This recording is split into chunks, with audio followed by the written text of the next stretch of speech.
अस्सलाम वालेकुम नाज़रीन। मारूफ आलिमुद्दीन और मुबल्लिग डॉक्टर इसरार अहमद के नाम से कौन वाकिफ नहीं। उनके इंतकाल को बरसों गुजर गए, लेकिन उनके चाहने वालों की तादाद में रोज बरोज इजाफा होता जा रहा है। उन्होंने पाकिस्तान के मुस्तकबिल के हवाले से 3 बड़ी पेशगोइयां की। नंबर 1 पेशगोई ये थी कि उम्मती मुस्लिमा पाकिस्तान को कौमी यूनुस की तरह तौबा करने की तौफीक हो जाए और अजाब टल जाए, लेकिन साथ ही में वो ये भी कहते हैं ये एक मुश्किल बल्कि एक नामुमकिन काम है।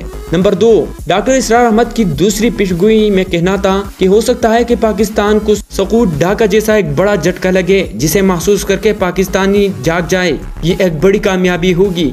डॉक्टर इसरार अहमद ने तीसरा खदशा ये जाहिर किया कि भारत पाकिस्तान को फतह करें, करोड़ों मुसलमानों को कत्ल करे, अपनी 1000 साल गुलामी का इंतकाम लें। इंतकाम की प्यास को बुझाने के बाद डॉक्टर इसरार ने ये पेशगोई भी की, फिर वो ईमान लाएंगे और फित्ने तातार की तारीख दोबारा दोहराई जाएगी।